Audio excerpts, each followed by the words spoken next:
Hey guys, welcome to my podcast. Assalamualaikum warahmatullahi wabarakatuh. Halo teman-teman semua, kembali lagi di podcast Mutia. Kali ini aku mau sharing pendapat aku, bukan pendapat, mungkin tips and trick ya, tips and trick ala aku, gimana caranya mengelola keuangan untuk para mahasiswa ya. Ini adalah salah satu topik request dari teman aku. Dia bilang bahwa kalau misalnya buat mahasiswa sepertinya pemasukan dan pengeluaran itu kan agak tidak menentu gitu. Jadi gimana sih caranya mengelola keuangan yang baik untuk para mahasiswa? Nah, ini aku akan bagikan 4 tips menurut aku yang paling oke lah untuk mengelola uang bagi para mahasiswa. Oke, langsung aja check this out. Yang pertama adalah buat perencanaan keuangan gitu. Nah, ini bisa dibuat di Excel atau di buku tulis juga boleh gitu, bebas terserah kita. Kalau aku sih lebih enak di Excel karena supaya ngitungnya nanti otomatis gitu. Nah, di Excel ini kita buat tabel isinya pengeluaran sama pemasukan, dan pengeluaran ini dibagi jadi tiga baris gitu, tiga bagian baris. Yang pertama ada pengeluaran untuk kebutuhan primer atau kebutuhan yang pokok, kemudian kebutuhan sekunder dan kebutuhan tersier kalau misalnya ada gitu. Kebutuhan primer ya mungkin kayak makanan, transportasi, terus mungkin kuota internet mungkin karena sekarang udah apa-apa serba daring, atau mungkin buat teman-teman yang menganggap bahwa skincare itu adalah kebutuhan primer juga bisa dimasukin kayak gitu. Nah, itu nanti di total kita masukin dulu harga-harganya berapa yang biasanya kita beli barang-barang itu, kemudian kita total berapa jumlahnya. Yang sekunder juga kayak gitu, kalau misalnya tersier ada juga sama dijumlahkan.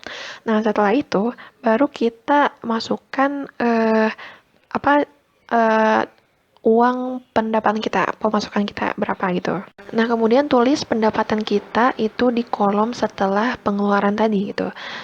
Kan, nah ini kan pertanyaannya karena mahasiswa itu kadang-kadang pengeluaran dan pendapatan itu tidak menentu, kecuali kalau teman-teman yang dapat beasiswa ya, mungkin dapat beasiswa kan per bulan ada dapat berapa gitu sekian, atau mungkin buat teman-teman yang kerjanya part time yang rutin itu juga kan bisa jadi itu rutin gitu dapat uangnya. Nah, buat teman-teman yang mungkin belum dapat beasiswa dan kerja bisa kuliah sambil kerja, yang kerjanya mungkin nggak rutin, misalnya kalau misalnya ada panggilan aja baru baru dapat dapat pemasukan.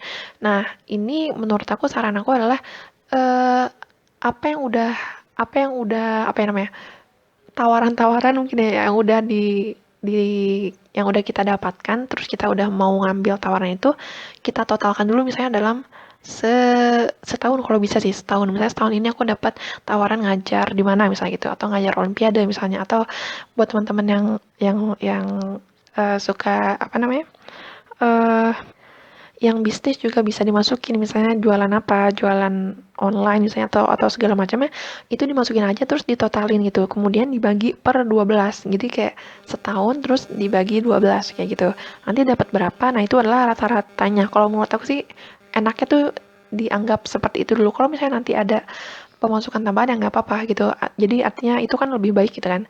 Jadi nanti dirata-ratakan dulu, kemudian udah gitu kita bandingkan nih si pemasukan kita sama pengeluaran kita. Yang pertama dulu ya, pengeluaran apa namanya, kebutuhan yang primer itu. Kalau misalnya cukup, lebih mungkin, kalau misalnya cukup ya berarti ya udah cukup gitu. Tapi kalau misalnya berlebih, nah ini aku dapat ilmu dari institusi yang pernah ngasih beasiswa ke aku dulu waktu aku S1, dan aku dapat ilmu tentang finansial di sana. Jadi kalau misalnya kita mau bisa nabung gitu ya, bisa nabung dengan pendapatan dan pengeluaran yang kita punya saat ini, itu tipsnya itu adalah nabung dulu baru pakai gitu. Jadi uangnya itu tabung dulu baru pakai kayak gitu. Dan nabung itu berapa persen sih gitu kan. Nah, ini tuh tergantung kita sih. Bisa jadi 30%, bisa jadi 20%, bisa jadi 40% atau 50% bahkan kayak gitu. Jadi ini tergantung masing-masing. Kalau menurut aku sih, yang buat yang baru mencoba tips ini mungkin bisa dimulai dari nabung 20% atau 30% kayak gitu. Nah, itu kan kasus untuk pengeluaran yang lebih kecil daripada pemasukan ya. Jadi pemasukannya lebih banyak gitu. Tapi kalau misalnya, gimana kalau misalnya pemasukan lebih sedikit daripada pengeluaran gitu? Nah, ini tergantung dulu kita lihatnya ke kebutuhan mana. Kalau misalnya kita lihatnya ke kebutuhan yang primer, dalam artian pemasukan lebih sedikit daripada pengeluaran primer, menurut aku saran yang paling yang mau tidak mau gitu, kalau menurut aku sih semakin dipres lagi aja sih pengeluarannya kayak gitu. Jadi ya ini kan karena kebutuhan primer kan tidak bisa di ini ya, tidak dibeli gitu. Jadi dibeli tapi tetap dipres sebisa mungkin, sekecil mungkin, tapi tetap dalam batas yang wajar ya teman-teman. Jadi kayak tidak sampai nggak makan juga gitu. Jadi dipres sekecil mungkin sehingga itu cukup gitu pengeluaran pendapatan kita itu cukup untuk memenuhi pengeluaran kita kayak gitu. Nah, kalau misalnya perencanaan keuangan udah selesai, udah oke. Kemudian tips yang kedua adalah lifestyle, teman-teman. Lifestyle ini cukup benar sih menurut aku karena gaya hidup itu berbeda-beda ya tiap orang ya. Ini juga termasuk gimana mindset kita sih kalau menurut aku. Dan kalau misalnya untuk para mahasiswa yang mungkin pemasukan dan pengeluarannya belum begitu menentu, menurut aku lifestyle itu ya perlu diatur juga supaya kebutuhan kita tuh tetap terpenuhi dengan pendapatan yang kita punya gitu. Mungkin dalam hal ini kalau aku sih merasa mungkin tiap orang beda-beda ya. Misalnya ada orang yang sangat suka dengan barang-barang yang branded misalnya kayak gitu. Ada juga yang biasa aja dan aku termasuk orang yang biasa aja sih kayak aku kalau misalnya beli sesuatu itu nggak aku jarang lihat mereknya gitu. Yang pertama kali aku lihat adalah nyaman atau enggaknya. Yang kedua lucu atau enggaknya gitu. Jadi kalau udah nyaman, lucu, udah fix aku mau beli itu gitu. Nah, itu kan nggak selalu mahal gitu kan. Ada juga harga-harga yang terjangkau dan menurut aku em, aku pernah dengar salah satu quotes dari film gitu. Dia bilang bahwa fashion itu bukan tentang harga tapi tentang style gitu. Dan aku setuju banget sih dengan itu gitu. Jadi poinnya adalah yang kedua lifestyle. Lifestyle ini adalah kalau menurut aku sih lebih ke menghemat sih, lebih ke menghemat. Jadi kayak kalau misalnya kita mau belanja sesuatu itu di list dulu. Kalau sama aja kayak misalnya kita mau belanja makanan, bahan-bahan makanan misalnya, atau kita mau belanja pakaian atau alat-alat elektronik itu tuh menurut aku di list dulu. Kalau bisa tuh di listnya dalam jangka yang bukan gini nih. Jadi kalau misalnya untuk makanan itu kan di listnya per bulan ya. Jadi per bulan beli ini gitu. Kalau misalnya tentang baju atau tentang ya fashion atau misalnya tentang barang-barang elektronik, aku lebih prefer untuk eh, mendaftarnya itu per tahun gitu. Jadi kayak misalnya misalnya kita mau beli pakaian yang misalnya eh kadang-kadang tuh kalau misalnya aku list per bulan beli beli satu baju misalnya ya. Satu baju yang harganya ya sesuai sesuai keinginan dan kemampuan kita. Itu tuh kalau dihitung sebulan tuh ternyata kita udah punya 12 baju baru gitu kayak kalau menurut aku sih itu udah lumayan banyak ya setiap bulan beli baju tuh lumayan banyak gitu. Kalau misalnya misalnya kita mau mendaftarnya tuh per 3 bulan misalnya, per 3 bulan baru beli baju gitu, per 3 bulan baru beli sepatu misalnya kayak gitu. Itu juga efektif banget sih menurut aku dan itu bisa mengorganize pengeluaran kita gitu, lebih lebih lebih apa ya, lebih ketat lagi gitu dalam mengeluarkan uang kayak gitu. Terus masih yang poin lifestyle juga, mungkin kebanyakan mahasiswa itu seneng banget nongkrong gitu ya di kafe untuk ngerjain tugas misalnya. Eh, Saran aku sih jangan terlalu sering nongkrong di kafe sih. Karena kan makanannya kan ya harganya lebih lebih mahal dibandingkan kita kalau beli di selain di kafe gitu kan. Jadi mungkin ini tergantung ini ya apa ya mungkin karena di kafe itu nyaman kali ya untuk ngerjain tugas gitu. Emang enak sih. Gak jadi curhat. Emang enak sih cuman ya itu kalau menurut aku sih saran aku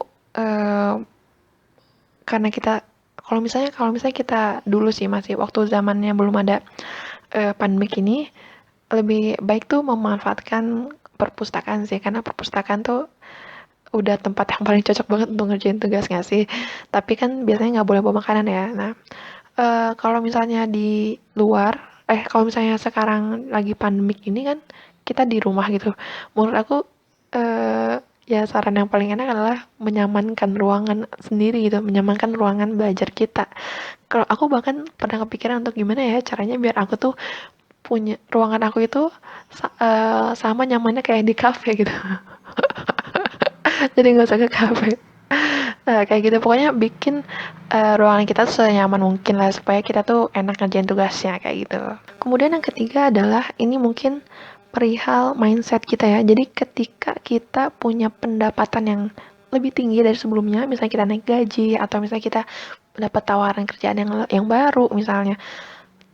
Nah, kebanyakan enggak banyak sih, mungkin sebagian orang ketika pendapatan naik, pengeluarannya pun ikut naik. Nah, ini menurut aku yang harus dibenahi gitu. Ini menurut aku sesuatu yang keliru gitu. Jadi, ketika pendapatan naik, pengeluaran itu jangan ikut naik gitu. Ya udah, gitu aja gitu, konstan aja gitu. Jadi, ketika pendapatan naik, kita bisa lebih banyak save money gitu. Jadi, kita lebih bisa banyak nabung gitu.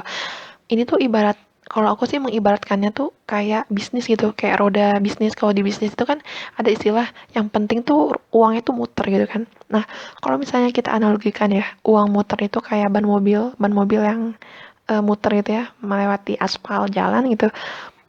Dan kita analogikan misalnya ban itu semua titik yang ada di ban itu adalah uang dan aspal itu adalah kebutuhan kita gitu ya, kebutuhan kita.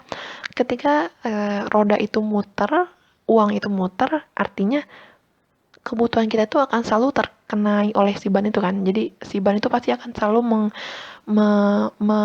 mengenai permukaan aspal, yang artinya kalau kita ibaratkan tadi, semua uang itu akan selalu mengenai kebutuhan kita, yang artinya semua uang akan selalu bisa memenuhi kebutuhan kita gitu. Nah kayak gitu, jadi kayak roda bisnisnya itu roda uangnya itu harus terus berputar gitu loh. Dan kalau misalnya tadi kan kita udah ngelis tuh, kita punya kebutuhan sekunder sama tersier gitu. Nah, kalau misalnya kita punya pendapatan naik terus kita bilang kan kita punya list daftar apa kebutuhan sekunder dan tersier gitu kan, kenapa kita nggak beli aja? Nah, kalau menurut aku sih kalau di bisnis itu ya, eh ketika kita punya keuntungan itu tuh lebih baik keuntungannya tuh kita pakai lagi sebagai modal dulu gitu loh, supaya nanti keuntungan yang kita dapat tuh makin makin besar gitu. Dan kalau menurut aku mungkin saran aku adalah ketika kita punya uang yang semakin berlebih itu tetap lakukan aktivitas seperti biasanya, tetap keluarkan uang seperti anggaran pengeluaran biasanya. Kemudian kalau misalnya keuntungan kita udah, kalau diibaratkan di bisnis ya, kalau misalnya keuntungan kita udah setara dengan modal kita, baru tuh yang keuntungan itu kita gunakan, kita belanjain tuh.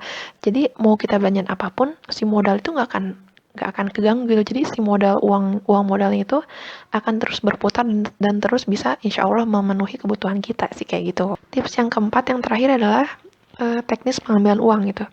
Nah ini aku diajarin sama papa aku sih, kayak kalau ngambil uang tuh kalau bisa tuh satu kali aja dalam sebulan gitu. Jadi kita ambil uang satu kali itu untuk satu bulan, keperluan satu bulan. Kemudian kita simpan di dompet gitu. Nah, gimana caranya uang yang ada di dompet itu cukup untuk satu bulan gitu. Jadi kita nggak ngambil-ngambil lagi gitu loh. Jadi kadang-kadang kita kalau misalnya dikasih kemudahan itu kan kadang-kadang membuat kita jadi terlena gitu ya. Kayak misalnya kita punya debit card gitu, itu kan kayak kita mau bayar apa-apa tinggal digesek aja gitu kan. Atau kalau kita bayar lewat apa handphone gitu kan tinggal klik send gitu keluar gitu uangnya, kan itu gampang banget ya keluar uang gitu. Nah menurut aku sih supaya meminimalisir kecenderungan kita untuk mengeluarkan uang, ambil uangnya sekali aja gitu. Jadi kita nggak tergoda untuk mengeluarkan uang untuk hal-hal yang mungkin sebenarnya kita nggak perlu sih kayak gitu. Baik teman-teman, itu adalah 4 tips dari aku gimana caranya mengelola keuangan untuk para mahasiswa yang mungkin pemasukan dan pengeluarannya itu agak kurang menentu gitu ya. Mudah-mudahan ada manfaatnya buat teman-teman yang mau kasih komentar, saran, atau pertanyaan boleh di kolom komentar aja.